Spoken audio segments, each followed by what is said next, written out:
Enchantée tout le monde. Merci de votre présence aujourd'hui. Merci Philippe pour le bel accueil et l'opportunité également de tous et toutes vous rencontrer. Donc vraiment, c'est l'atelier aujourd'hui, c'est vraiment pour parler de la gouvernance du numérique. Je vais vous présenter également Panorama. Je vous le dis d'avance, on a déjà 1h30 ensemble, donc je vous invite à participer à la discussion. Ça va être un atelier, il va y avoir des questions et tout ça, donc n'hésitez pas à inscrire vos commentaires dans le chat à n'importe quel moment. Vraiment, Clara Petit, qui est de Panorama également, est avec nous, donc pourra répondre si vous avez des questions là aussi. Donc, je vais débuter tout d'abord par me présenter. Donc, Roxane Lessard, je suis entrepreneur en technologie et fondatrice de Panorama. Donc, je vous parle un petit peu de mon parcours, de mon background, puis par la suite, je vais vous raconter l'histoire un petit peu là, de Panorama. Donc, vous allez voir qu'il y a plusieurs liens à faire dans tout ça. Je suis moi-même administratrice, donc je siège sur le CA de Motivation Jeunesse et j'ai siégé sur le CA de l'AQOAL, l'Association des orthophonistes et des audiologistes. J'ai également siégé sur différents comités, donc que ce soit le comité RH, le comité TI, également le comité gouvernance qui est un petit peu plus récent. Et j'ai connu plusieurs facettes, plusieurs enjeux également à travers ces rôles-là. Et j'ai également tenu le poste de directrice générale de l'entreprise Caswell, donc le côté un petit peu plus direction avec la reddition de comptes avec les investisseurs. Ben, j'ai vécu ça également un petit peu dans mon parcours. Je détiens un MBA de l'Université Laval. Puis, étant toujours passionnée de gouvernance, ben, j'ai investi dans des formations additionnelles telles que la gouvernance des EBNL avec le Collège des administrateurs de société, puis également avec l'Université de Columbia à New York, où est-ce que j'ai suivi un cours sur la gouvernance corporative. Et intérêt pour les technologies, évidemment. Donc, j'ai fait un bootcamp de développement web avec l'école Le Wagon. Donc, vraiment un mix de technologie et de gouvernance là, ici qui se dessine.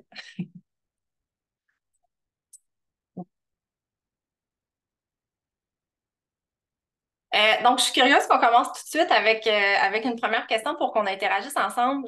J'aimerais vraiment savoir quelle thématique vous aimeriez aborder aujourd'hui. Est-ce qu'il y a des enjeux particuliers que vous aimeriez auxquels on réponde, des sujets, des thèmes? Vraiment, je vous invite à inscrire tout ce qui vous passe par la tête dans le chat. On veut vous lire, on veut savoir ce que vous voulez entendre aujourd'hui.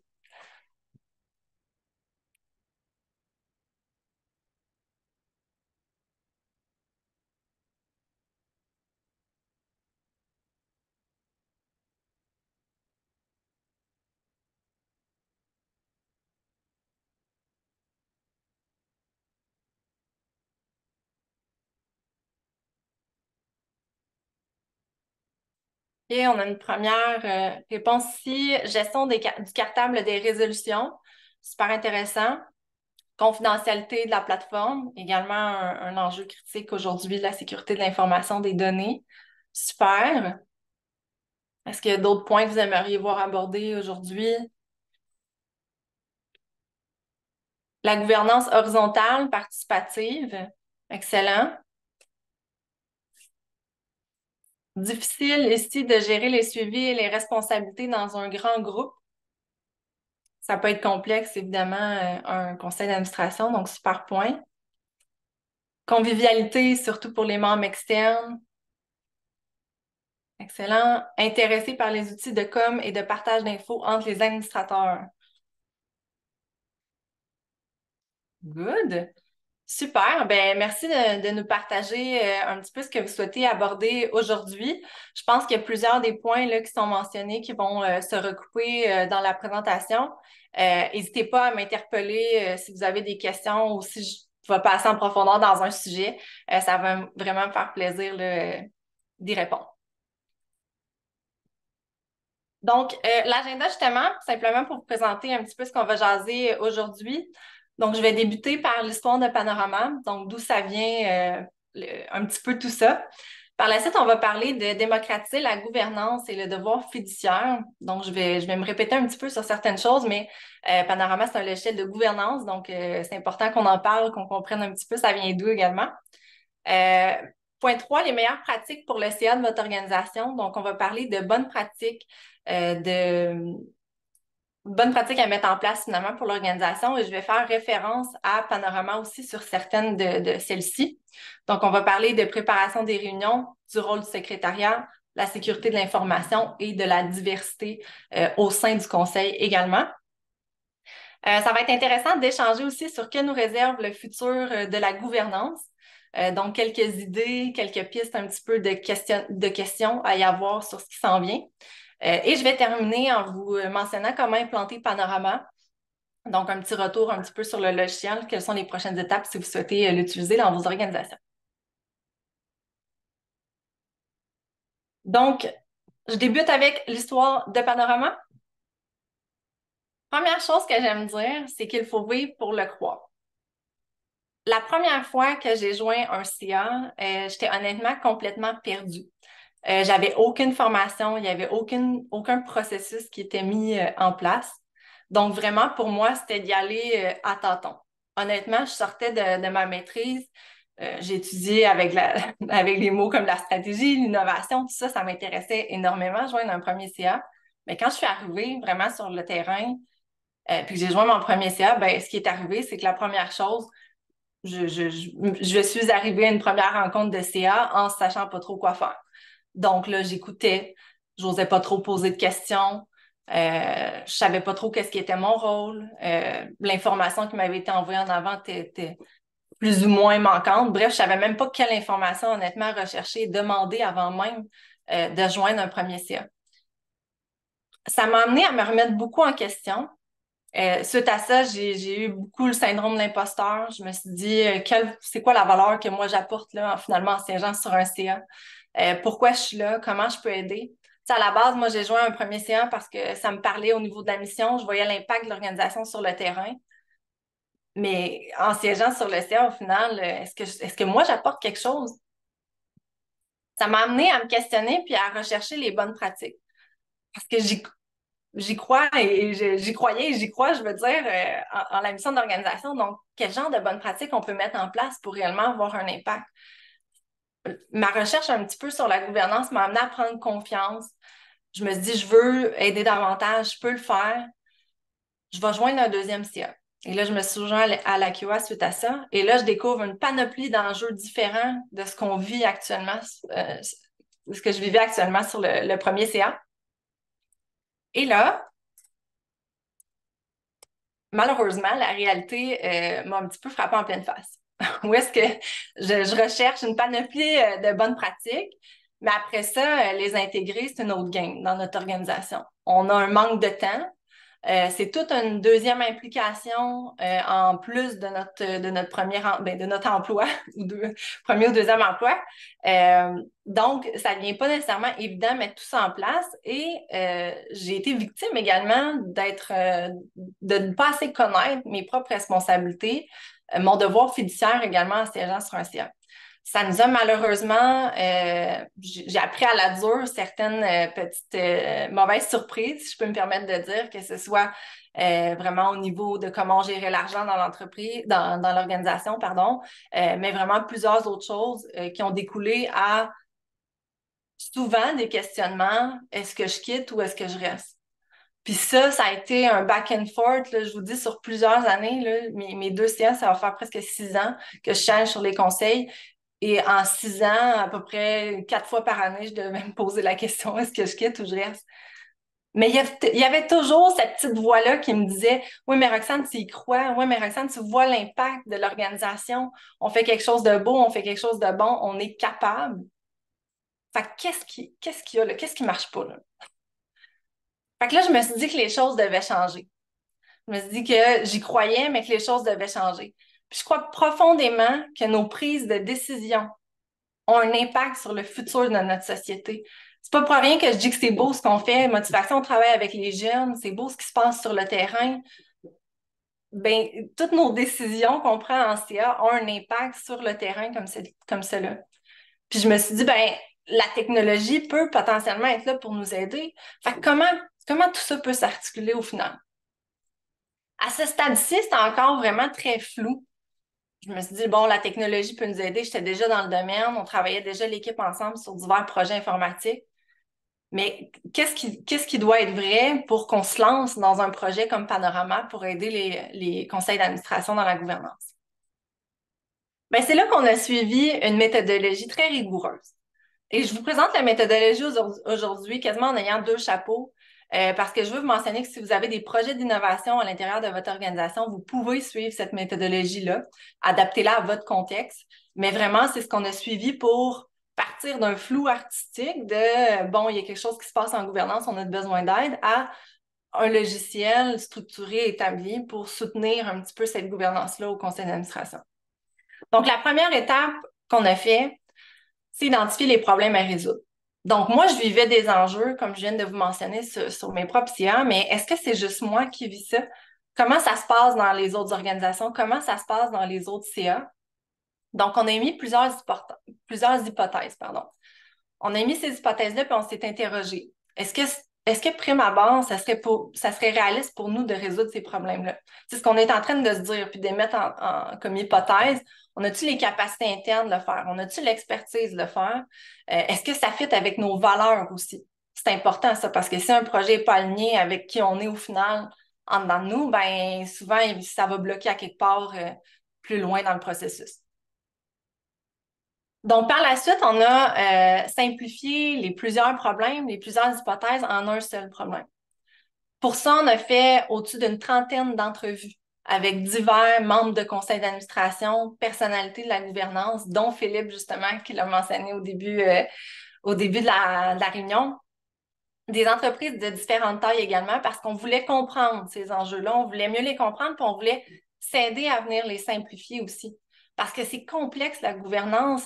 Il y a plein d'aspects, on va le voir ensemble, tantôt on va passer à partir de plein de thématiques, mais comment qu'on fait un logiciel qui, minimalement, disons, va répondre à un besoin qui est criant pour les CA.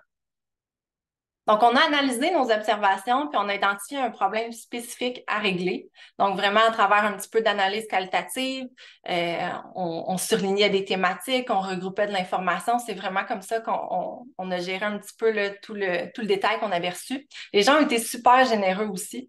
Donc, petite parenthèse, mais tu sais, des fois, on hésite à demander de l'aide ou on n'est pas trop sûr de si on va avoir des réponses. Ben, moi, je vous dis, allez-y. Allez-y, demandez de l'aide, sollicitez les gens. Tout le monde aime ça donner.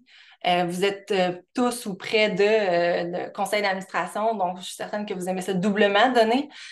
Donc, n'hésitez pas peu importe le projet, encore une fois, que vous faites, là, à reacher, à contacter des gens qui sont près de vous ou plus ou moins là. En troisième lieu, on a lancé un programme qui s'appelait Vers une saine gouvernance avec des clients potentiellement intéressés pour construire la première version du logiciel. Donc là, on s'est fait une tête, on est parti de là, on a commencé à imaginer un petit peu le logiciel Panorama et on s'est dit, ben si on fait encore une fois tout ça de notre côté, ben comment on s'assure qu'à la fin, ça va répondre à un besoin réel? Donc, le programme Vers une saine gouvernance a collaboré avec une dizaine d'organisations, encore une fois, de milieux différents, de tailles différentes, et on a effectué plusieurs séries d'itérations avec eux.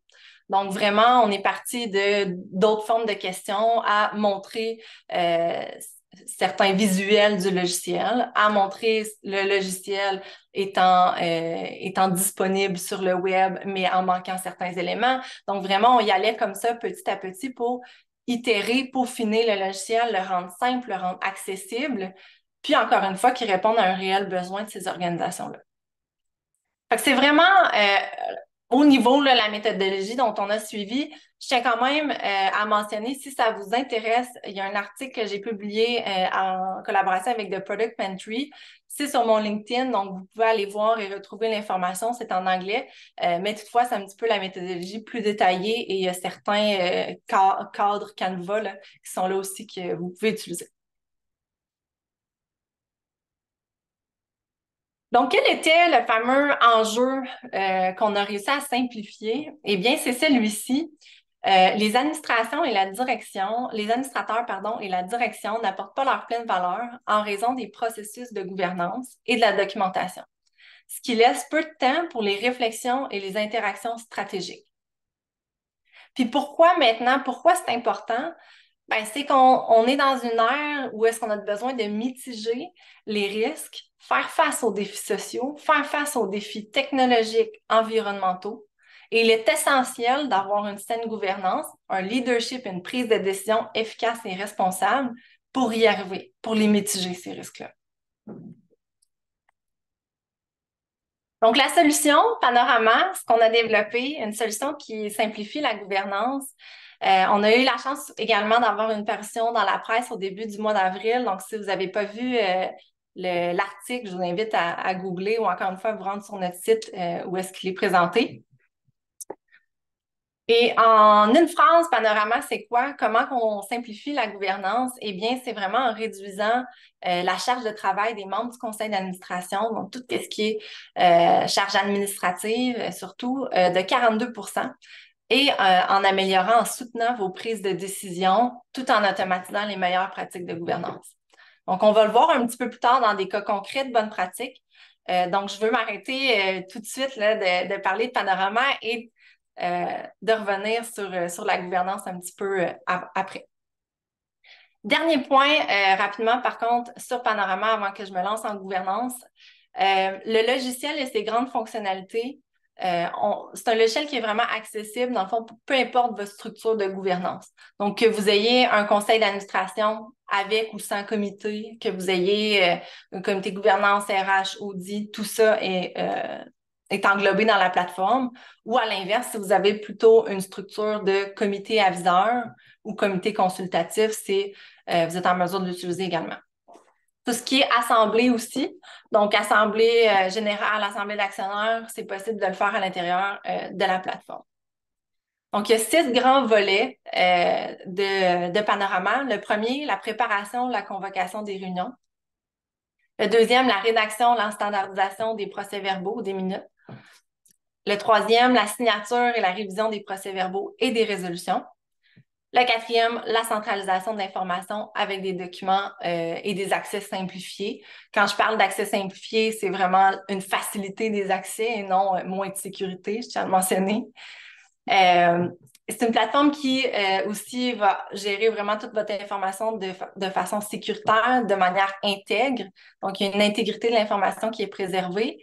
Et toutes les fonctionnalités que je viens d'énumérer, ben, en fait, il y a plusieurs automatisations qui découlent d'une action à l'autre. Donc, que ce soit au niveau de processus de gouvernance, disons, on vient de préparer une première rencontre, ben, suite à ça va découler la génération du procès-verbal, par exemple, la révision de celui-ci et etc. Donc, pour terminer un petit peu sur l'histoire de Panorama, puis le logiciel et ses grandes fonctionnalités, l'idée à travers ça, c'est de réduire la charge de travail administrative pour qu'en tant qu'administrateur, en tant que direction générale, on sente qu'on amène notre pleine valeur, on sente qu'on contribue de façon stratégique, puis qu'on ne se remette pas en question en se disant, ben là, qu'est-ce que je fais là, moi, là, celui-ci? Qu'est-ce que j'apporte au final? Donc, c'est ce qui m'amène en fait à vous parler maintenant de gouvernance, de démocratiser un petit peu la gouvernance, le devoir fiduciaire, qui est l'essence même un petit peu du logiciel. Donc, la gouvernance, c'est quoi? On a une définition qui est ici. La gouvernance fait référence au processus et à la structure par lesquels les organisations, les sociétés ou les systèmes sont gérés et réglementés. Donc, ça veut dire quoi, ça, en gros? Ben, la gouvernance, elle a pour but de s'assurer que les membres du CA peuvent s'acquitter de leurs responsabilités dans le meilleur intérêt de l'organisation et de ses parties prenantes. Ça fournit une structure, des orientations nécessaires pour fonctionner de manière efficace. Ça l'aide à la gestion des risques, à la prise de décision éclairée et ça l'aide au respect des normes légales et éthiques. Donc, c'est vraiment là un genre de cadre que j'aime dire qui est là pour nous aider, nous accompagner. En fait, sur cette slide, je trouve que ça illustre bien mon exemple de cadre puis d'accompagnement parce qu'ici, on a un chat qui est pris dans un petit panier, super restreint, il y a plein de règles et tout ça. C'est souvent ce qu'on attend de la gouvernance. Tu sais, c'est pas sexy, la gouvernance. C'est pas nécessairement le fun après ma barre, on dirait. Tu sais, c'est les responsabilités des administrateurs, c'est le risque, c'est les finances, c'est le droit, c'est le légal. Ben, il y a un mot grec qui est kybernan, qui signifie guider, orienter, piloter un navire. Et je trouvais que ça l'illustrait quand même bien ce qui était la gouvernance. Je parlais d'un cadre, mais c'est un cadre sain. La gouvernance, c'est pas un cadenas, c'est pas un carcan où est-ce qu'on est pogné là-dedans nécessairement. Ça doit et ça peut, en fait, ça peut et ça doit, pardon, être un catalyseur de nouvelles voies. Ça doit nous supporter, ça doit nous aider à imaginer le futur d'une organisation, que ce soit des stratégies passionnantes. Évidemment, oui, il y a le risque qui rentre en ligne de compte, mais disons sainement risqué. C'est plein de points positifs, dans le fond, pour l'organisation au final. Ça doit être aussi considéré comme un levier à la création, donc au maintien d'une culture organisationnelle positive, ou est-ce que vraiment c'est plus là en soutien et en support euh, au niveau de la vision que l'inverse.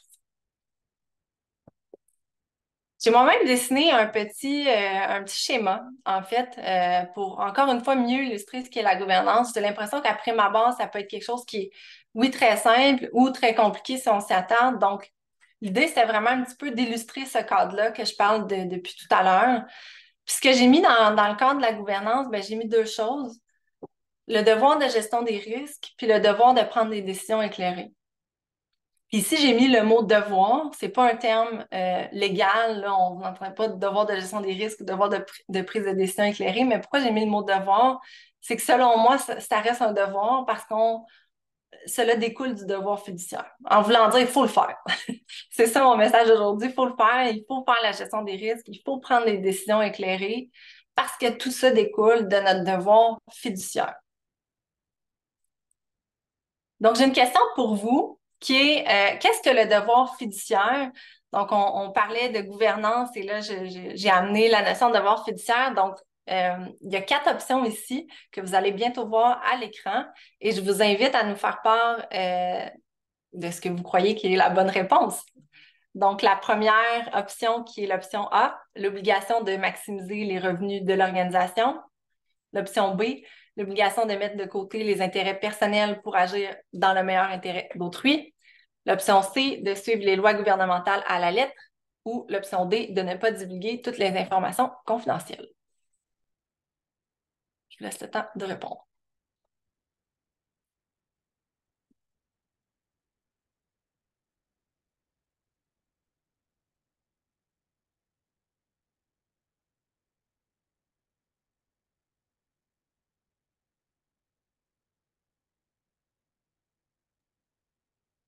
Quelques secondes, puis on va arrêter de prendre les réponses.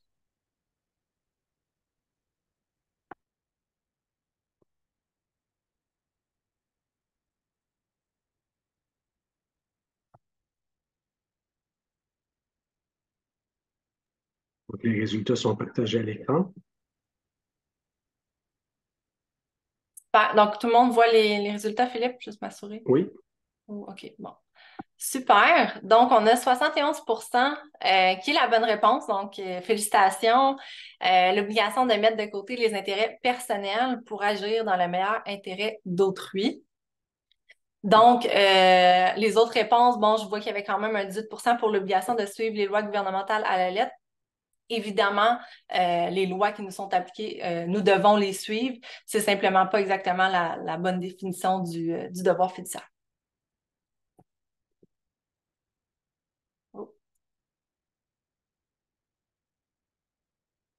Super. C'est vrai, je l'avais mis un petit peu plus en détail. Pardon. Donc, le devoir fiduciaire, c'est vraiment une obligation légale et éthique d'agir dans le meilleur intérêt d'une personne ou d'une entité dont on a la responsabilité en mettant de côté ses propres intérêts personnels. Et simplement, saviez-vous que ici, je ne vais pas trop m'attarder là-dessus, mais vous pourriez avoir potentiellement des ennuis personnels si votre organisation n'est pas gérée correctement. Donc, mon message ici est peut-être de s'assurer d'avoir une assurance responsabilité civile, administrateur et dirigeant. Donc, simplement demander à votre organisation si vous êtes administrateur ou mettre ça en place là, si vous êtes à direction. Donc maintenant, comment bien exercer son devoir fiduciaire? Donc, la première chose qui me vient en tête, c'est de poser des bonnes questions. Donc, poser des questions est vraiment un des éléments clés pour être administrateur. Soulever les éléments qui doivent faire preuve d'analyse, de discussion, de réflexion. Vraiment, le rôle là, est de s'assurer un petit peu, oui, on parlait de gestion des risques tantôt, entre autres, il y a ça, mais s'assurer de faire évoluer l'organisation, de ne pas avoir d'angle mort, de faire cheminer les discussions stratégiques. Donc, vraiment poser de bonnes questions. Aussi, c'est important que vous soyez informés. Donc, informés correctement sur l'organisation, sur les enjeux, parce que si on n'est pas bien informé, bien, comment on peut prendre des décisions éclairées au final? Aussi, ce que j'aime dire, c'est n'ayez pas peur de challenger. Euh, des fois, c'est pas évident. Je comptais mon histoire un petit peu tantôt où est-ce que, bon, j'osais pas poser des questions au début. Il y a cette dynamique-là de CA on sait pas trop, c'est pas des membres qu'on connaît à l'extérieur nécessairement. Euh, mais si vous ne posez pas de questions puis vous ne challengez pas un petit peu certaines opinions ou certains points qui sont amenés, ben on reste souvent au statu quo. Puis souvent, c'est des bonnes idées que vous pouvez avoir. Donc, n'hésitez pas à les amener. C'est ce qui va faire, encore une fois, avancer la discussion. Évidemment, des fois, il faut faire preuve de tact. Donc, tout peut je suis fervente de tout peut se dire, mais il faut faire attention à comment on le dit. Et si vous sentez le besoin d'avoir des réunions en amont de vos réunions de CA, certaines discussions peut-être là, pour prévoir certains points ou quoi que ce soit, ben c'est une bonne pratique. Je vous dirais, faites-le, je vous encourage à le faire. Également, arriver préparé aux réunions. Donc, ça ici, je suis certaine que vous le vivez. Des fois, il y a de la documentation qui est envoyée. Des fois, c'est tôt, des fois, c'est plus tard. Donc, à quel point on arrive préparé aux réunions, ça va être intéressant de s'en reparler. Mais ce que je veux vous dire là-dessus, c'est de lire un petit peu cette documentation-là en amont. Oui, on a tous des engagements autres, mais toutefois, enfin, encore une fois, de prendre des décisions éclairées, de respecter son devoir fiduciaire, on se doit de lire cette documentation-là, de prendre connaissance de l'information et je vous invite à vous annoter cette documentation-là, à préparer vos questions, à prendre des notes. Vous allez avoir une discussion beaucoup plus enrichie lors de votre réunion de CA. Roxane, dans une formation du Collège des administrateurs de société, il y a un formateur qui disait que toutes les questions sont bonnes au sein d'un conseil d'administration, sauf celles dont la réponse se trouve dans les documents que vous deviez lire avant la rencontre. Je trouve que c'est tellement vrai que je m'en rappelle fréquemment. C'est très bien dit, j'aime ça. Je vais peut-être la reprendre pour une prochaine présentation. Merci, Philippe. Troisième point ici, on parle de pratiques rigoureuses de reddition de compte. Donc, ça aussi, des fois, démystifier la reddition de compte, ça peut être intéressant. Euh, Trois points, je pense, importants par rapport à la reddition de compte. Un, transparence. Deux, communication. Trois, mécanismes de suivi. Ce qu'on veut dire par là, c'est vraiment d'avoir une transparence avec l'information qui doit être amenée, par exemple, aux administrateurs.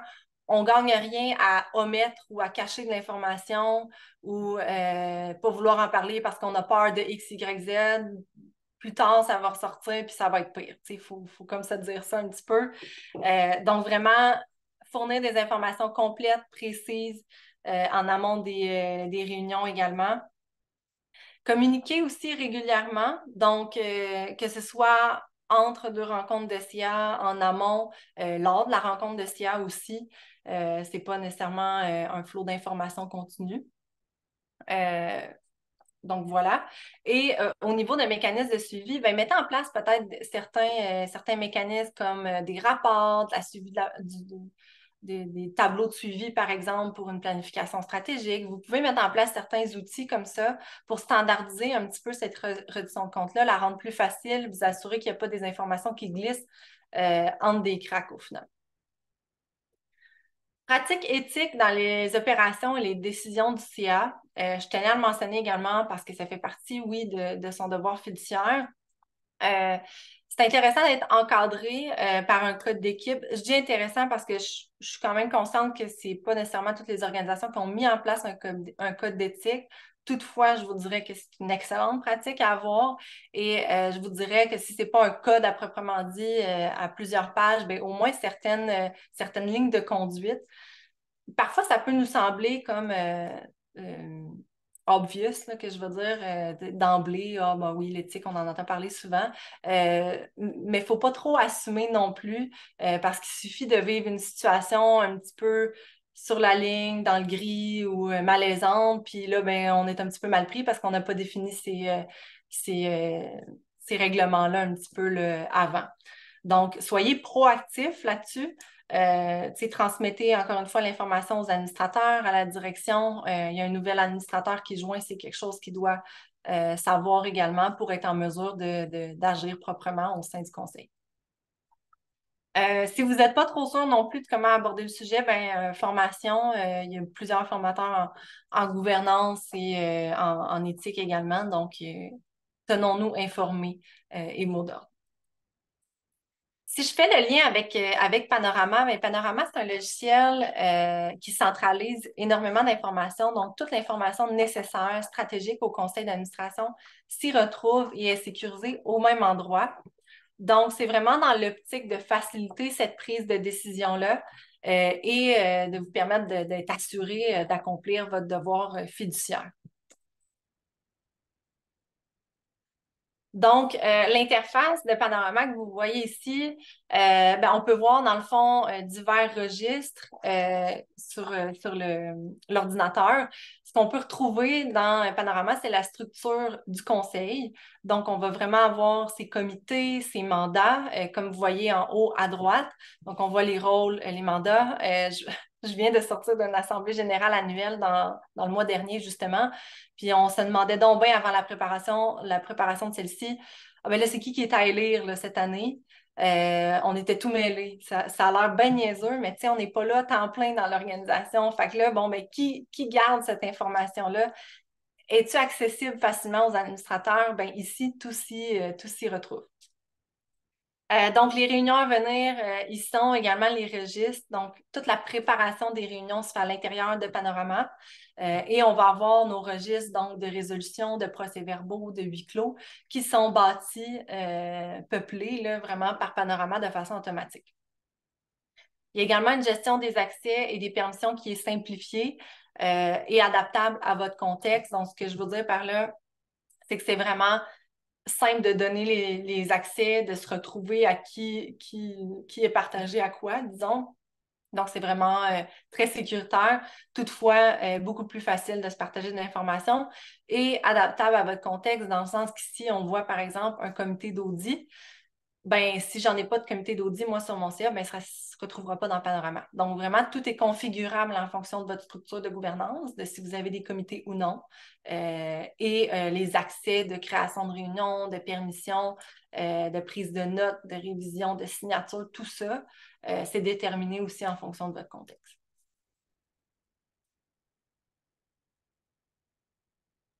Question pour vous.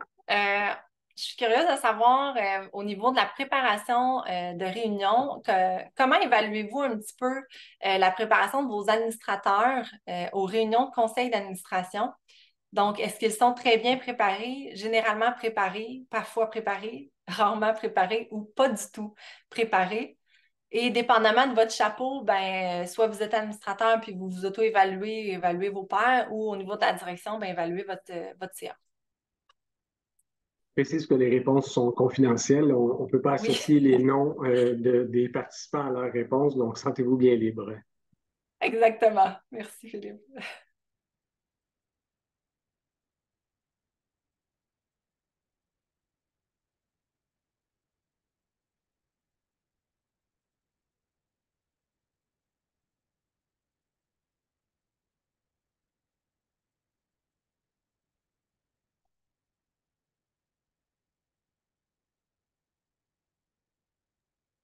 Donc, les réponses sont partagées. Super. Donc, on a un 45% de généralement préparé. Ben, je suis vraiment contente de voir ça. Donc, c'est une bonne nouvelle. Puis, on a même un 13% de très bien préparé.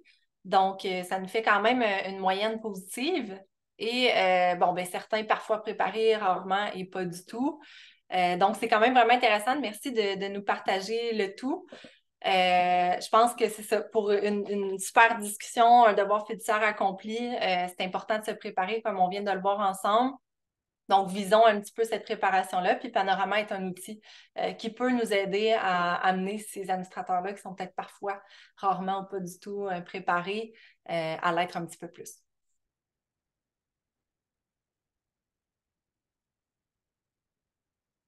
Super. Donc, au niveau de notre agenda, on serait rendu aux meilleures pratiques de gouvernance pour le CA de votre organisation. Donc, le premier point au niveau de la préparation des réunions. Donc, on l'a un petit peu touché rapidement au niveau de la lecture d'informations, mais en termes vraiment de travail un petit peu plus administratif, quelques bonnes pratiques, dans le fond, à y avoir, ben, c'est de préparer les réunions plus ou moins 10 jours à l'avance. Évidemment, dépendamment de votre contexte, mais pas trop tôt, pas trop tard non plus. Trop tôt, ben là, l'information va peut-être plus être à jour lors de la réunion. Puis trop tard, ben, c'est que ça nous laisse peu de temps à se préparer finalement en amont de la réunion. On peut même impliquer les membres du CA en amont si c'est nécessaire. Donc, je pense que j'ai mentionné brièvement tantôt, mais s'il y a des discussions à y avoir avant une réunion de CA, ce qui peut souvent être le cas, je vous encourage à le faire. Là, ça pourra vraiment faciliter les discussions aussi en réunion. Parfois même, vous avez un délai aussi d'inscrit sur vos règlements généraux. Donc, en termes d'envoi de la convocation, par exemple. Préparer les réunions, peut-être pas, là, mais vous regarderez aussi peut-être que vous avez ça dans vos règlements généraux. Favoriser les interactions stratégiques.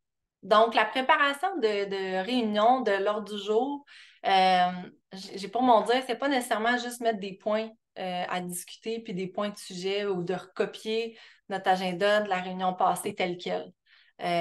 On doit amener des interactions stratégiques. C'est pas des points d'information continue de A à Z où est-ce qu'il y a une personne qui parle puis ben, les autres écoutent.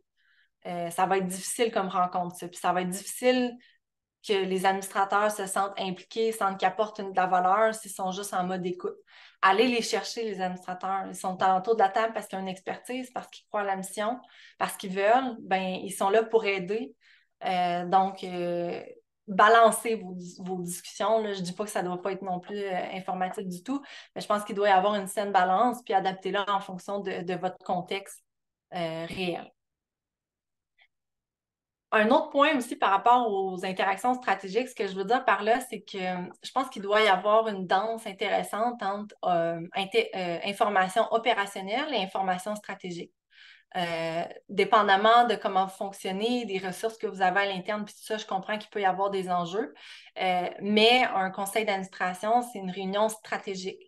Donc, si on veut parler de points un petit peu plus opérationnels, ben, il y a peut-être une autre réunion qu'on peut faire pour ça, ou en parler en amont ou quoi que ce soit, mais les interactions stratégiques, l'information stratégique doit se retrouver au conseil.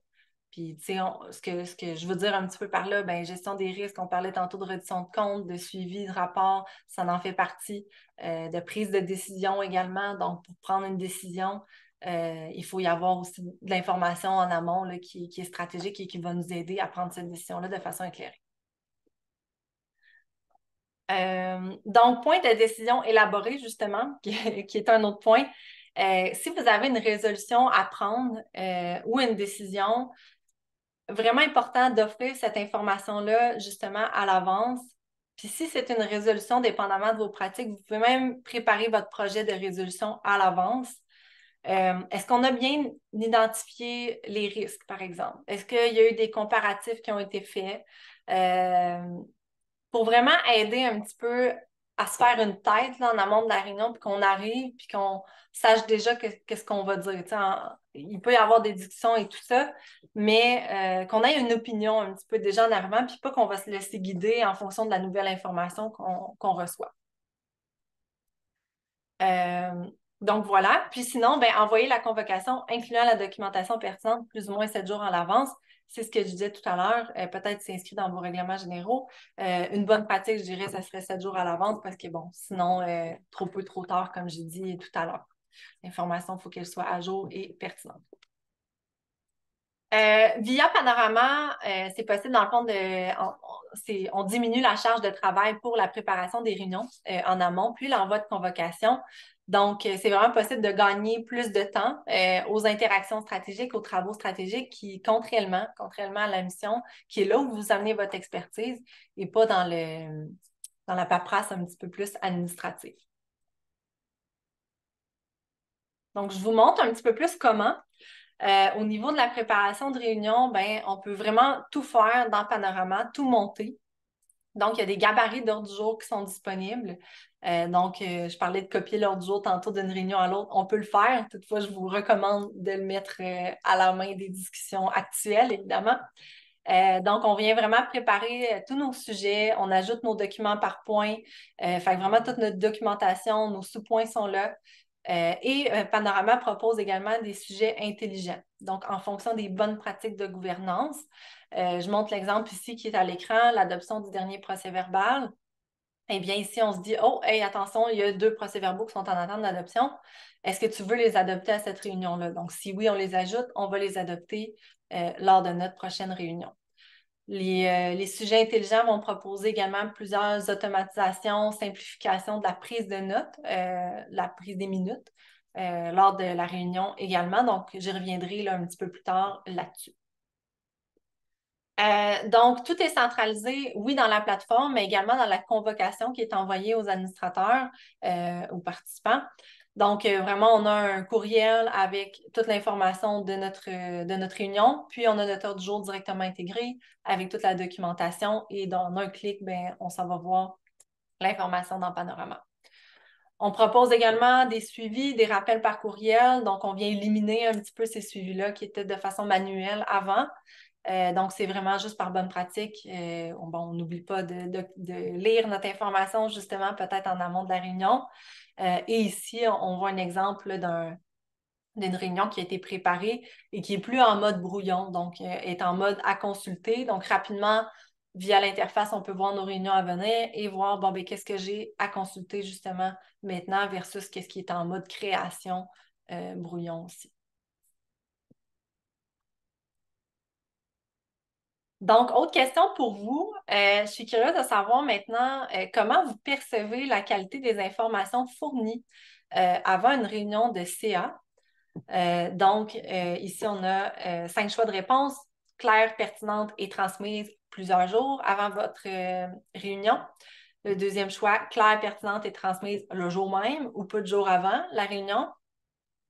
Sinon, souvent incomplète, inadéquate et transmise plusieurs jours avant notre réunion. Donc, il en manque un peu, mais au moins transmise à l'avance. Souvent incomplète, inadéquate et transmise, ben là, vraiment à la toute fin, le jour J de la réunion presque. Ou, bon, ben, il n'y a juste pas d'informations.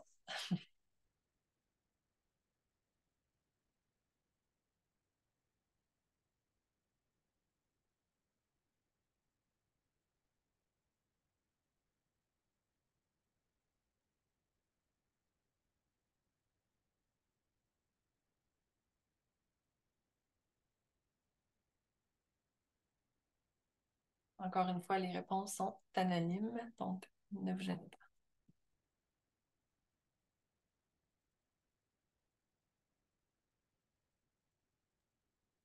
Les résultats sont partagés. Super. Donc, excellente nouvelle, claire, pertinente et transmise plusieurs jours avant notre réunion à 75%. C'est vraiment une super nouvelle. Je suis contente d'entendre ça. C'est quelque chose qui doit continuer. Donc, félicitations vraiment. Puis, ben, sinon, quelques-uns que c'est un petit peu plus difficile ou est-ce que incomplète, inadéquate, là, on a un taux de plus gros pourcentage qui est 10%, transmise toutefois plusieurs jours avant notre réunion. Donc, le plusieurs jours avant la réunion semble être connu et respecté. Fait que c'est une bonne nouvelle. Peut-être pour certains encore faire quelques efforts. Merci. C'est sûr que Ah, le fait d'avoir une organisation, par exemple, qui compte peu ou pas d'employés, va avoir une incidence, là, parce que des ouais. fois, c'est le conseil d'administration qui doit lui-même produire ces documents-là.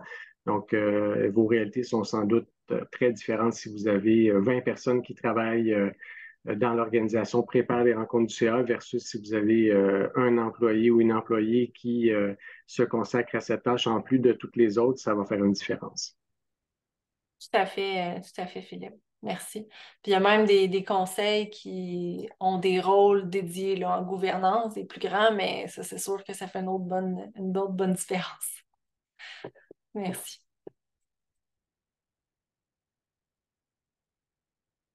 Excellent. Donc, on est maintenant au rôle du secrétariat. Donc, le rôle du secrétariat du conseil, ben, quelques bonnes pratiques qui font partie du rôle. Vraiment, par exemple, au niveau de la standardisation de la rédaction, la révision des procès verbaux.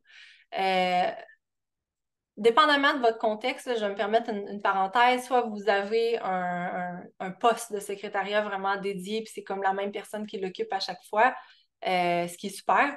Ou bon, finalement, c'est peut-être une adjointe, c'est peut-être un personnel, personne du soutien administratif qui l'occupe. Comme je viens de mentionner, peut-être qu'il y a une personne engagée pour ça au niveau de la gouvernance aussi. Mais au niveau des bonnes pratiques, ce que je voulais dire par là, ben, c'est que rédiger un procès-verbal, peu importe qui est la personne qui le fait, qui occupe le rôle du moins, il y a des bonnes pratiques à y avoir. Et ce n'est pas nécessairement toute l'information qu'on veut qui se retrouve au procès-verbal. À l'inverse, certaines informations sont probablement peut-être essentielles à s'y retrouver.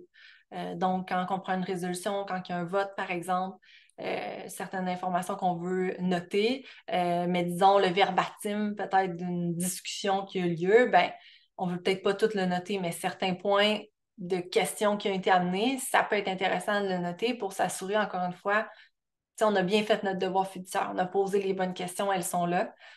Donc, c'est vraiment un art là, que j'aime dire, rédiger le procès-verbal.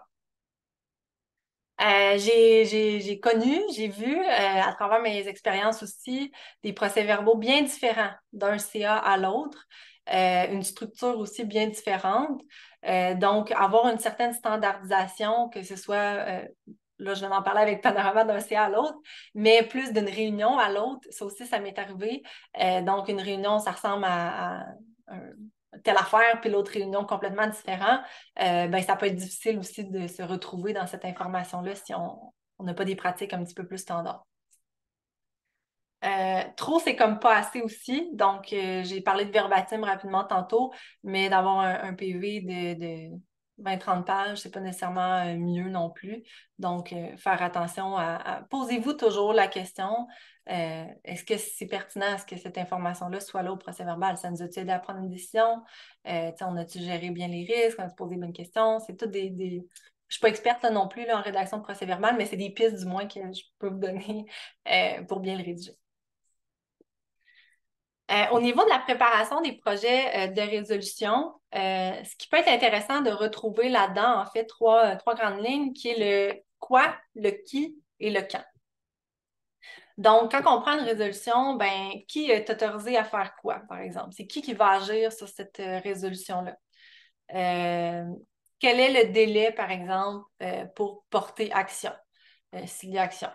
Euh, Quel est le budget, s'il y a des fonds impliqués? Donc, vraiment avoir ces paramètres-là qui sont bien illustrés pour que rapidement, en lisant un projet de résolution, ben, on sache c'est quoi les paramètres dans lesquels, au final, on prend cette décision-là. Donc, le rôle du secrétariat est quand même actif à ce niveau-là. Encore une fois, je pense que ça dépend de comment vous fonctionnez dans votre conseil. Donc, des fois, ça peut être aussi la direction qui prépare les projets, ça peut être un autre membre de CA. Donc, adaptez-le là, à votre contexte, mais je pense que ce qui est important de retrouver dans cette information-là, c'est les paramètres au final de la décision. Finalement, la signature des procès-verbaux et des extraits de résolution. Bien, la signature, c'est une pratique qui nous permet d'un petit peu de sceller l'information, tu sais, d'apposer notre sceau comme quoi, bon, ben, ça a été lu, c'est validé, ça confirme l'intégrité de l'information. Et on le sait, les procès-verbaux ont une valeur légale, donc c'est super important de considérer faire ça. Et dans le contexte d'extrait de résolution, ben, par exemple, on a besoin d'envoyer à un bailleur de fonds, à la banque, à un auditeur pour X, Y, Z raison, ben, même chose ici, on va souvent demander qu'il y ait les signatures de un, deux ou tous les administrateurs, dépendamment du contexte. Donc voilà. À travers Panorama, bonne nouvelle, c'est simple et facile d'exercer le rôle de secrétariat. Donc, on sauve beaucoup de temps à la rédaction, la révision et les signatures de procès-verbaux, donc des minutes. Donc, ce qui rend le rôle beaucoup plus attrayant, j'ai pour dire. À l'intérieur de la plateforme, quelques fonctionnalités clés. On a des pratiques administratives qui sont facilitées via quelques clics. Tantôt, j'ai parlé, par exemple, des sujets intelligents. Un exemple ici, disons, je prends l'adoption des états financiers. C'est un point de décision où est-ce qu'on va enregistrer notre proposition. Donc, qui propose, qui seconde, si on souhaite l'inscrire, là, c'est vraiment au choix de vos pratiques. Et par la suite, on va enregistrer notre vote advenant qu'il y a un vote et que ce ne soit pas adopté à l'unanimité. Et en cliquant sur quelques boutons, on a le vote qui vient s'ajouter et la phrase également qui est écrite pour nous en fonction de ce qu'on a sélectionné.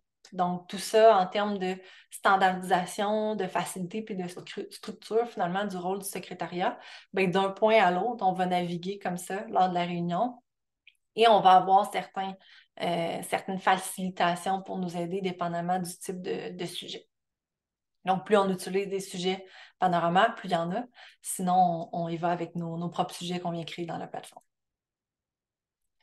Donc, à la suite, disons, de tous les points à l'ordre du jour, on va venir vraiment cliquer sur « Terminer la réunion » et ce que ça va faire, ça va venir générer notre procès-verbal. Donc, automatiquement, toute la mise en page, toute la structure, les notes et tout ça viennent se mettre ensemble pour venir faire le procès-verbal et on va pouvoir, par la suite, faire la révision de ces procès-verbaux-là. Donc, j'ai parlé d'accès un petit peu en début de réunion. Évidemment, il faut déterminer les accès de qui peut réviser le procès-verbal.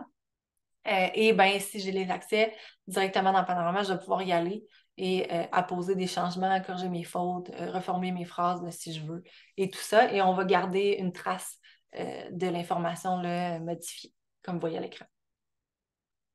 Donc, c'est vraiment, j'essaie de l'illustrer le plus possible, mais il y a des processus de gouvernance qui s'en suivent. On parlait de préparer une réunion, mais on parle de la prise de notes. On vient démarrer ça directement dans Panorama. Par la suite, on va venir faire la révision directement dans Panorama. Il y a des signatures qui vont en découler. Donc on n'a pas besoin de faire de back and forth de documentation. On n'a pas besoin d'extraire, de reploader, puis tout ça. Donc, c'est vraiment d'une étape à l'autre, ça s'enchaîne comme ça.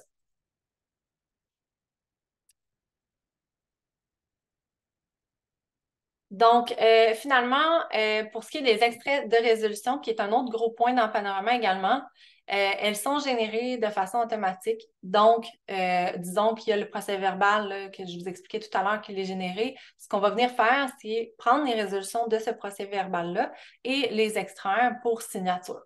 Donc, automatiquement, c'est quelque chose qui se fait pour qu'on ait un registre de résolution et qu'on appose des signatures aussi requises sur chacune d'elles.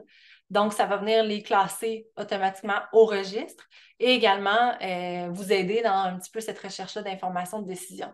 Moi, ça m'est arrivé souvent sur des CA où est-ce que on ne se voit pas tout le temps, hein, c'est peut-être, je ne sais pas, une fois ou 3 mois, dépendamment de votre contexte, une fois par mois, peut-être au plus.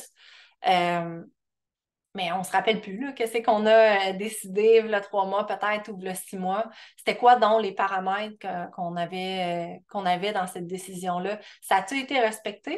Est-ce qu'on devrait revenir sur quelque chose qu'on a déjà dit? Donc, via Panorama et le registre de résolution, c'est beaucoup plus facile de s'y retrouver un petit peu sur ces paramètres-là dans la plateforme. C'est également quelque chose qui facilite votre processus d'audit.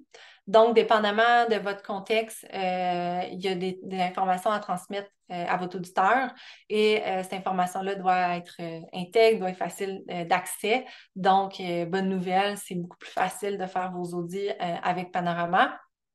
Et dans le contexte peut-être plus d'organisation privée, si jamais vous faites une due diligence, une vérification, disons que vous voulez lever une rente de financement, on va vous demander des résolutions qui sont signées. Puis si ce n'est pas fait, les 10 dernières années, ils vont vous demander de les refaire et de les signer. Donc, ça peut être délicat, ces situations-là, puis faciliter comme le tout, ben, montre un certain professionnalisme, puis disons que ça peut faciliter une transaction financière. Donc, question pour vous maintenant. Je suis curieuse à savoir si c'est facile de combler le poste de secrétaire au sein de votre conseil d'administration. Donc, quelques choix de réponse ici. Nous sommes chanceux et notre secrétariat est en poste depuis plusieurs années. B, nous arrivons à combler ce rôle avec facilité. C, nous arrivons à combler ce rôle, mais c'est toujours laborieux. D, nous n'arrivons pas à trouver quelqu'un pour combler ce rôle. Et E, je n'ai pas ce rôle sur le ciel. Nous échangeons la prise de notes. Donc, à vos claviers.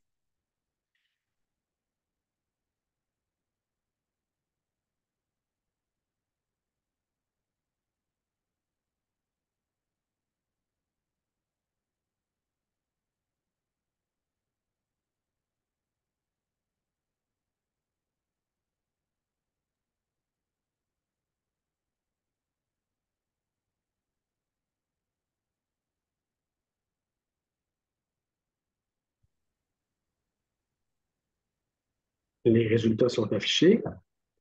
Super.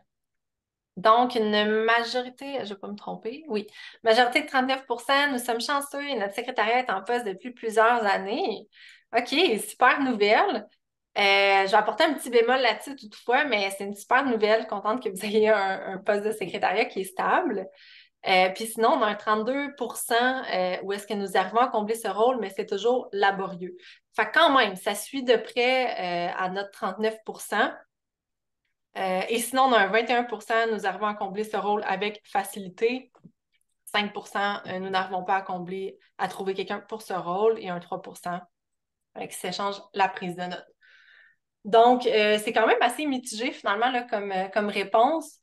Euh, je vais apporter une nuance peut-être à nous sommes chanceux, notre secrétariat est en poste depuis plusieurs années. C'est vraiment une super nouvelle. Là où je vais apporter une nuance, c'est faites attention parce que qu'est-ce qui arrive si cette personne-là décide de partir du conseil d'administration?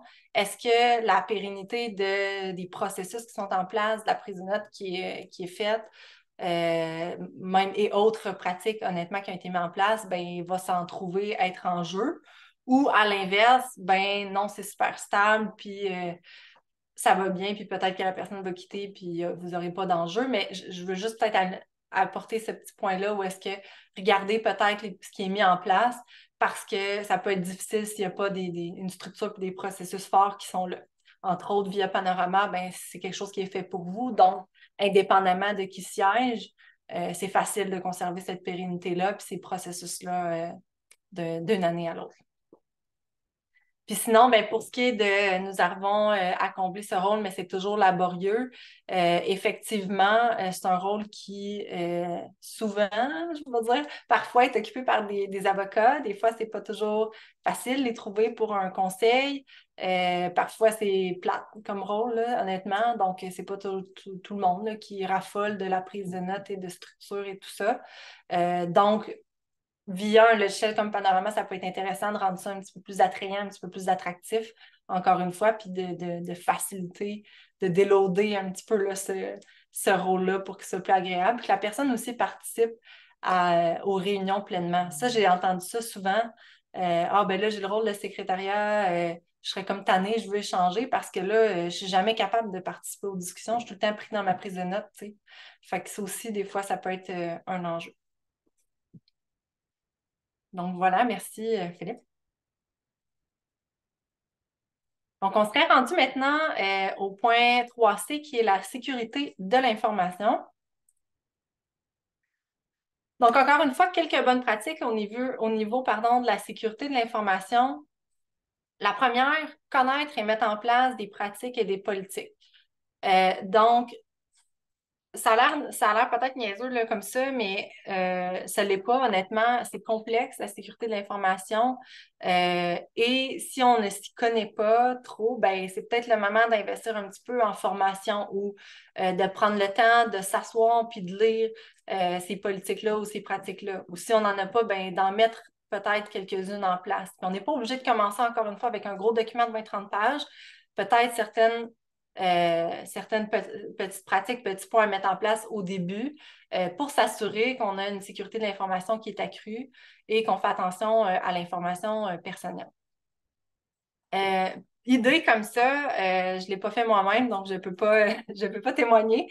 Mais si tu sais, c'est lourd ou c'est pas évident des fois lire cette documentation-là, mais peut-être rendre ça le fun, dans le sens que c'est peut-être le moment de faire un workshop, de préparer quelque chose, de sortir certains points, d'avoir plus une forme de discussion, de questions, collaboration sur ces bonnes pratiques-là à y avoir à l'interne de notre organisation. Puis c'est peut-être un point de départ sur d'autres travaux plus stratégiques qui vont s'en suivre. Donc, première étape, vraiment connaître et mettre en place ses propres pratiques et politiques. Vous pouvez également faire appel à un expert, pardon, pour vous aider à comprendre. Donc, je parlais de formation, mais aussi peut-être avoir quelqu'un vraiment spécialisé dans le domaine pour vous aider. Entre autres, je pense à la loi 25 là, qui est active depuis un petit bout, mais la dernière étape depuis le 22 septembre, ben, si vous n'êtes pas mis à jour sur ces pratiques-là, ben, c'est peut-être le moment de le faire. Il est déjà un petit peu tard, en fait. donc questionnez-vous sur ces pratiques-là parce que c'est important et ça fait partie de votre devoir en tant qu'administrateur. Connaître les pratiques et politiques de ses fournisseurs. Donc, la première étape, oui, c'est de se connaître nous, mais également les fournisseurs. Quel logiciel avec qui on fait affaire, par exemple? Quels fournisseurs on a actuellement et quelles données ils ont sur nous et nos clients? Donc, quand on a une relation d'affaires comme ça, on partage l'information, mais est-ce qu'on les connaît réellement? Bien, ces politiques-là qu'ils ont, les fournisseurs, parce qu'au final, ça nous touche autant que nos propres pratiques à l'interne. Donc, questionner à ce niveau-là, qu'est-ce qu'ils font avec vos informations personnelles, celles de vos clients, c'est super intéressant aussi de savoir. Et dépendamment aussi des questions que vous avez, ben, il y a de la documentation probablement qui peut être accessible, mais n'hésitez pas à vous faire aider dans la lecture de cette documentation-là, à vous faire guider un petit peu sur des sujets précis que vous voulez savoir. Donc, je vois une question aussi dans le chat, justement, Gabriel, justement, où sont hébergées les données inscrites dans Panorama? C'est une super question. Dans le fond, toutes nos données sont hébergées au Canada et notre centre de données principal est à Montréal. Donc, c'est super important pour nous et c'est de l'information sensible et stratégique, j'arrête pas de le dire, qui est au conseil d'administration. Donc, c'est vraiment au cœur de nos priorités. Et je vais détailler un petit peu plus ça dans la prochaine slide, donc je m'arrête là-dessus. Troisième point, désigner une personne responsable de la protection des renseignements personnels, justement, exigence de la loi 25. Ce que je voulais amener là-dessus, c'est ben, l'avez-vous fait? Parce que ben, sinon, vous êtes un petit peu en retard aussi. Mais surtout, l'avez-vous fait de façon consciente et impliquée? Ce que je veux dire par là, c'est avez-vous juste mis le nom d'une personne puis une adresse courriel sur le site web? Ou cette personne-là, ben, réellement, elle sait ce que ça implique comme rôle. Elle sait quoi faire quand elle va avoir une demande. Elle a un minimum de formation sur le sujet. C'est des questions un petit peu à vous poser pour bien faire correctement les choses. Quatrième point, s'assurer que les ressources nécessaires sont allouées pour mettre en place des mesures de sécurité adéquates. Donc, on parle de sécurité des données, on parle de bien connaître, bien s'informer et tout ça, mais si au final, on n'alloue aucune ressource pour s'informer, pour se former, pour mettre en place ces mesures-là, ben, ça va être difficile de les respecter. Fait que c'est juste un point pour vous mentionner qu'il faut être réaliste aussi là-dedans. Puis je suis consciente que ce n'est pas toutes les organisations qui ont les mêmes ressources, mais peut-être ça serait intéressant de regarder, ben, on a-tu prévu un montant au budget cette année pour investir en sécurité de l'information. Donc, pour faire le lien avec Panorama, bien, on suit des normes éthiques et sécuritaires via de l'information scellée, donc il y a une bonne intégrité de l'information qui est là. Et la sécurité des données également est au cœur de nos priorités. Donc, protégez davantage votre organisation via un logiciel comme Panorama et soyez responsable aussi dans la gestion de vos données. Quelques points additionnels sur comment Panorama gère les données en général. Donc, on respecte les standards les plus élevés en matière de confidentialité des données. Et un des premiers critères auxquels on fait attention, c'est avec quel partenaire on fait affaire. Donc, tantôt, je vous disais vos fournisseurs, ça vaut pour partenaires aussi. Parce que on veut s'assurer qu'ils détiennent des certifications internationalement reconnues, telles que ISO 27001 ou SOC 2. Je ne sais pas si vous connaissez, mais ces deux certifications très reconnues et tous nos partenaires les ont. Donc, c'était bien important pour nous. Notre centre de données, je l'ai dit tantôt, principal se trouve à Montréal. Toutes nos données sont hébergées au Canada et sont encryptées également. Donc, on a les mots de passe qui sont également encryptés via un algorithme. Donc, c'est vraiment une tierce partie qui gère ça aussi pour des raisons de sécurité. C'est absolument impossible d'y accéder. Donc, ce sont là, des bonnes pratiques qu'on a mis en place. Également, les actions des employés bien, sont répertoriées et consignées dans des registres, que ça veut dire, bien, on accède par exemple à des données de configuration, bien, on doit dire pourquoi on y accède, par exemple. Donc ça peut être une autre pratique que vous questionnez aussi là, à certains fournisseurs. On a des alertes immédiates aussi en cas d'activité douteuse, activité pas normale, en dehors d'un normal aussi. Donc vraiment, tout ça est détaillé. On effectue aussi des sauvegardes incrémentales en temps réel. Donc, en plus de faire une sauvegarde journalière, donc ça nous permet vraiment de s'assurer que les données sont toujours intègres également. Petit aparté sur la loi 25, j'en ai parlé rapidement, mais si vous avez besoin d'aide aussi, n'hésitez pas à faire appel à nos services. Donc, on est une firme aussi de technologie. Donc, oui, il y a Panorama, mais on est peut-être capable de mettre l'épaule à la roue sur certaines questions que vous avez. Donc, honnêtement, dépendamment de vos besoins, je vous dirais simplement de nous contacter. On peut regarder avec vous si on peut être une aide à ce niveau-là. Donc, simplement nous écrire. Clara vient de mettre dans le chat la place pour nous contacter. Donc, point 3D, la diversité. Rapidement sur la diversité au sein du conseil d'administration, ben, quelques bonnes pratiques. Un, bien connaître les membres du CA et leur expertise. Et là, encore une fois, tranche de vie.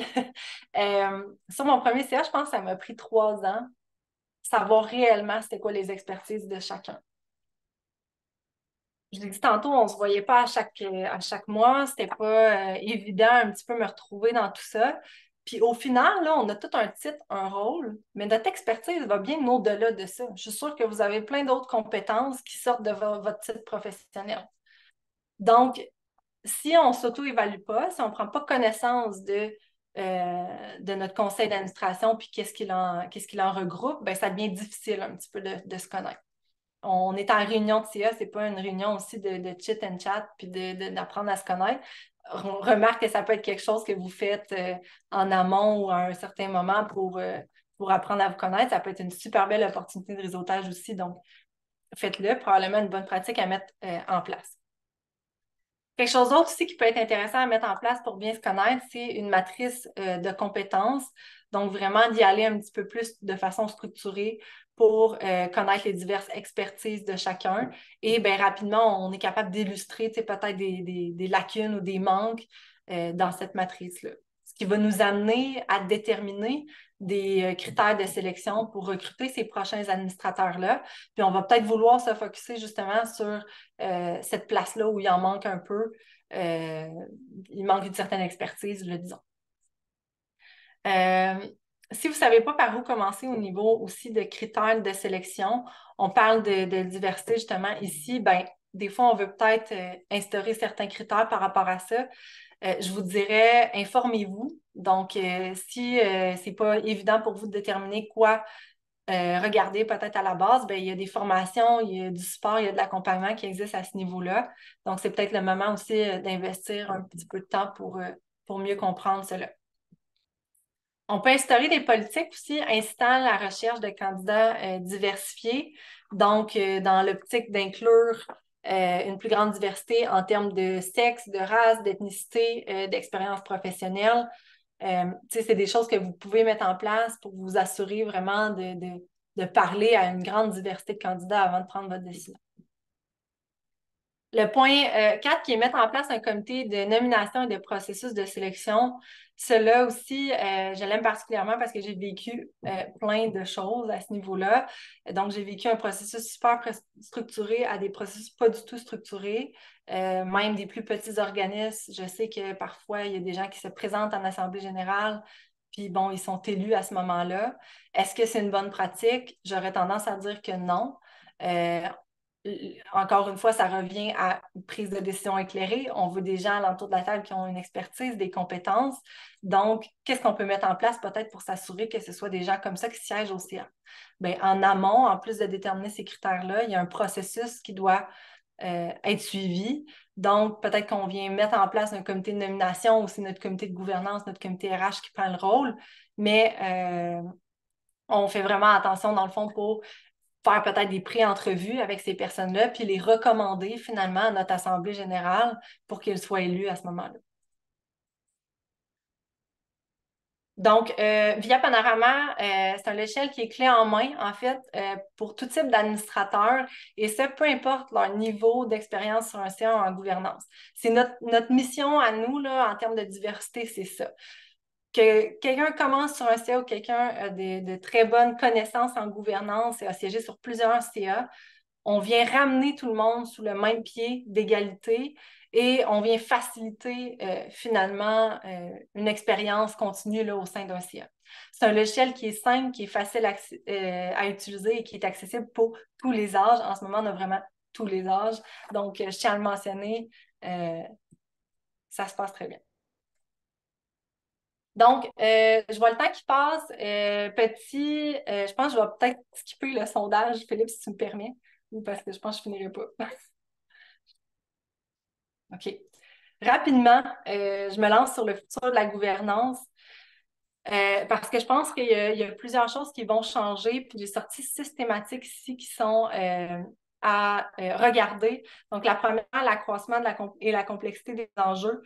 En fait, on vit dans un monde qui a de plus en plus d'informations, donc les enjeux socio-technologiques, comme on parlait au début, environnementaux, sont de plus en plus présents et ça devient de plus en plus complexe à faire une tête par rapport à ça. Je ne serais pas surprise aussi qu'on soit de plus en plus tenu à prendre des décisions qui sont socialement responsables. Donc, nos décisions seront peut-être de plus en plus observées, questionnées. Est-ce qu'ils ont été bien réfléchis? Est-ce qu'ils sont responsables? Est-ce qu'on a bien évalué les risques, par exemple? L'accroissement de la reddition de comptes. Donc, ça aussi, en termes d'exigence, de transparence, ben, il peut y avoir la vis un petit peu là, qui se resserre à ce niveau-là.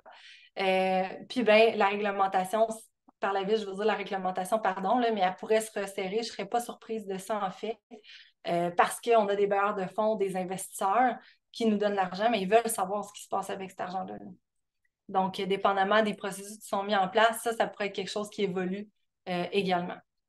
On continue toujours avec l'accroissement de la diversité, donc on vient d'en parler, mais c'est quelque chose qui va continuer à être de plus en plus important. Au niveau de l'évolution des technologies, ben, ça bouge vite, vite, vite et vite. Donc, il faut s'adapter. Le futur de la gouvernance va définitivement intégrer de plus en plus de technologies. Comment la technologie vient en support à la complexité des CA et en support à notre prise de décision. C'est ce qui va nous amener à avoir une évolution des modèles de gouvernance. Donc, vraiment, nos modèles qu'on connaît de 10-20 ans, est-ce qu'ils sont toujours bons aujourd'hui? Je suis pas mal sûre que vous savez comme moi qu'il y a plusieurs choses qui ont déjà changé et c'est ce qui nous réserve également le futur.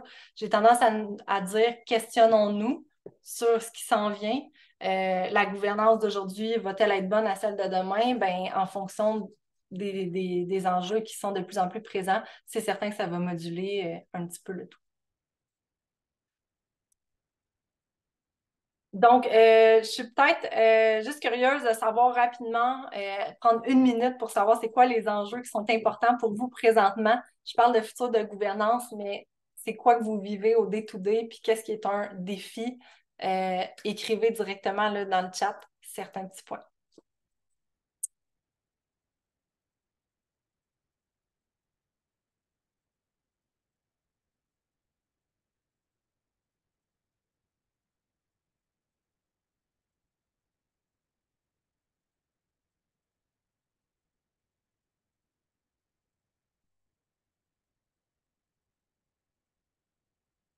Super. Donc, je vois enjeu de temps dans la préparation des CA, assurer la relève de notre trésorier. On a un CA très passionné, c'est difficile de respecter le temps. Super. Le recrutement des administrateurs, disponibilité des administrateurs, libérer les administrateurs des tâches administratives liées à la gouvernance, tout à fait. Excellent. Bien, merci de partager. N'hésitez pas à continuer à les écrire dans le chat. Vu que je vois le temps passer, je vais y aller, mais poursuivez la discussion. Donc, rapidement, pour revenir sur Panorama, comment Panorama contribue un petit peu à façonner l'avenir de la gouvernance? Bien, je voyais libérer les administrateurs des tâches administratives, c'est exactement ça. On vient réduire de 42 le temps passé à la gestion du conseil d'administration, donc dépendamment du rôle que vous occupez, évidemment, mais en termes global, c'est ça. Puis ben, ça vous permet d'être protégé dans l'exercice de votre devoir fiduciaire, d'augmenter la motivation, l'engagement, la rétention des administrateurs, également l'impact de la contribution des membres du CA et de la direction à la stratégie de l'organisation. Fait que la poutine administrative, on le laisse à Panorama, on se concentre sur les travaux stratégiques. Améliorer également vos pratiques de contrôle interne. On parlait de transparence tantôt, ça en fait partie. Faciliter votre reddition de compte, aller peut-être chercher plus facilement des subventions ou du financement avec toutes vos choses en ordre, ça peut faciliter vraiment vos demandes.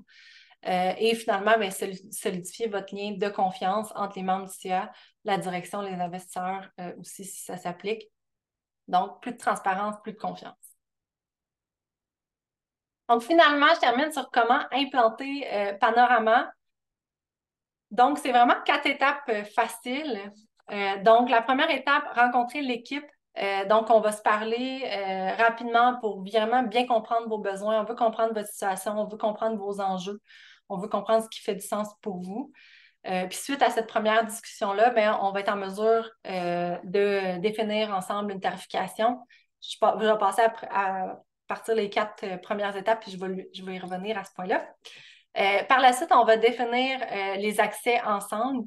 Donc, ce que je parlais tantôt, tout ce qui est qui peut réviser, qui peut signer et tout ça, c'est déterminé avec nous. Et notre équipe va par la suite configurer votre espace. Donc, on va vraiment s'assurer de faire le tout pour vous pour que vous rentriez dans la plateforme puis que ce soit à jour en fonction de votre contexte et que vous puissiez démarrer là, votre première réunion. Finalement, on offre également la formation d'utilisateur. Donc, on s'assure, dépendamment de votre rôle sur le CA, on va plus focuser sur certains points versus un autre rôle. Puis, on s'assure que tout le monde est à l'aise et autonome dans l'utilisation de la plateforme. C'est ce qui vraiment fait une implantation réussie au final. Finalement, pour ce qui est... je vais juste regarder ma prochaine slide. Okay. Pour ce qui est de nos tarifs, rapidement, dans le fond, on évalue le tout ensemble. On évalue vraiment en fonction de vos besoins. Donc, je vais dire, par exemple, au niveau de la taille d'organisation, c'est quelque chose qu'on peut considérer. Au niveau de l'utilisation de la plateforme, qu'est-ce que vous en faites? Avez-vous des comités? En avez-vous pas? C'est vraiment des choses qu'on va regarder pour déterminer un tarif adapté à vos besoins. Puis, le logiciel de base peut varier dans une centaine de dollars. Dans le fond, par mois, avec une licence annuelle. Et ça, c'est vraiment... Je ne veux pas trop me commettre non plus aujourd'hui parce que on va adapter en fonction de vos besoins, mais c'est ce qui peut être inclus dans le fond avec le logiciel. Et par la suite, ben, il y a le support, l'accompagnement, la formation qui peut s'ajouter à ce montant-là. Fait que, dépendamment de vos besoins, on formule une offre qui peut faire du sens pour vous aussi à ce niveau-là. Le logiciel évolue vraiment rapidement aussi, fait que je me permets un aparté où est-ce qu'on est une entreprise qui bouge vite. Donc, on pourrait se reparler dans le mois prochain, puis c'est toujours au stade où on est, ou à l'inverse, il y a une nouvelle fonctionnalité qui est déployée. Puis voilà. Donc, les choses évoluent, tout comme la tarification également. Donc, important de se parler à la base. Fait que si vous avez un intérêt, n'hésitez pas à booker Clara ou moi, ça va nous faire plaisir de discuter. Donc, il y a une offre exclusive aujourd'hui pour tous les participants de la réunion, donc vraiment exclusif à la communauté de concertation Montréal. Obtenez une licence gratuite. Donc, vous avez qu'à nous contacter. Donc, parmi tous ceux qui nous contacteront, on va faire tirer la licence. Donc, vous allez avoir vraiment toute l'information pour nous contacter. Philippe va envoyer un courriel, sinon notre site web qui est juste ici dans le chat également. Donc, remplissez un formulaire de démo, tarification, et voilà, on va se parler par la suite. Donc, vous courez la chance là, de gagner la licence. Rapidement, ce que les CA aiment de Panorama, quelques témoignages qu'on a reçus. Donc, ce qui ressort beaucoup, c'est l'efficacité des rencontres plus rythmées, un outil clé pour la pérennité des organisations, facilitation de recherche de documents, adoption, classification automatisée, ça nous aide beaucoup. Puis un témoignage que je trouve drôle aussi à soulever, c'est, je trouvais ça vraiment intimidant au début, là, puis tu sais, je suis pas top en informatique, là. Est-ce que je vais m'en sortir? Tu sais, c'est ça, je me disais au début. Ben finalement, tout s'est bien passé et ça me facilite beaucoup les tâches. C'est le témoignage qu'on a reçu à la suite d'une première réunion de CA. Donc, parfois, on a nos craintes, on ne sait pas trop, mais vraiment, plusieurs de nos témoignages clients témoignent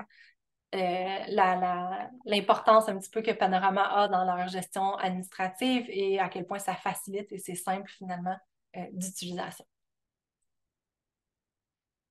Téléchargez également notre livre blanc, White Paper, pour ceux qui sont plus familiers avec le terme.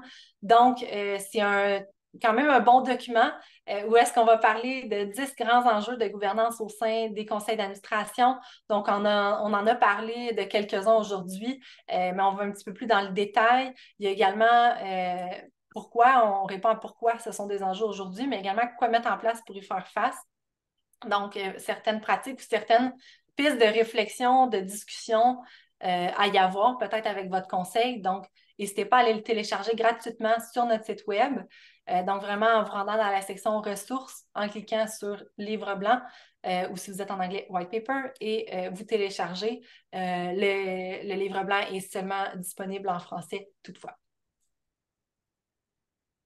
Donc, voilà, je m'arrête ici. Donc, contactez-nous si vous avez des questions, si vous souhaitez voir une démo. On est toute une gang d'administrateurs également qui a démarré Panorama. Donc, on s'y connaît quand même un petit peu dans le milieu. Donc, si vous souhaitez échanger sur d'autres enjeux, n'hésitez pas à nous écrire. Puis vraiment, je laisse peut-être les 2 dernières minutes à des questions additionnelles ou commentaires s'il y en a. Merci beaucoup, Roxane. Juste avant peut-être de prendre une ou deux questions, vous allez recevoir un courriel dans la prochaine heure avec un condensé de la présentation, un lien pour procéder à l'évaluation de l'atelier de cet après-midi, puis un petit courriel là, préparé par Roxane parce qu'elle n'a pas évidemment accès à vos coordonnées. Donc, je vous rappelle que le prochain atelier a lieu le 25 octobre. On va présenter une enquête sur la diversité dans les CA, portrait et tendance au Québec en matière d'équité, diversité et d'inclusion. C'est Hélène Lee Gosselin de l'Université Laval qui est chercheur émérite en la matière, qui va faire la présentation. Donc, on espère vous y retrouver nombreuses et nombreux. Donc, peut-être une ou deux questions si certaines personnes souhaitent les partager. Si c'est plus spécifique à vos organisations, vous pouvez bien évidemment contacter Panorama. Donc, peut-être mentionner-le dans le chat si quelqu'un veut prendre la parole. Sinon, mais on va conclure là-dessus en espérant que vous soyez bien inspirés par la solution qui vous a été proposée cet après-midi. Il ne semble pas y avoir de questions où tout était très clair. Donc, au nom de Concertation, je vous remercie d'avoir été avec nous. Donc, le lien d'inscription de la prochaine rencontre, quelqu'un le demande dans le chat, vous allez l'avoir également dans le courriel qui va accompagner tous les documents dont j'ai fait référence tout à l'heure. Donc, je vous souhaite un très bel après-midi et au plaisir de vous retrouver dans 2 semaines. Puis merci encore Roxane, pour cette excellente présentation. Bon après-midi. Bien, merci à vous tous. Franchement, c'est super agréable. Donc, au plaisir de se reparler peut-être. Et sinon, ben, en vous souhaitant une saine gouvernance. Au revoir. Salut.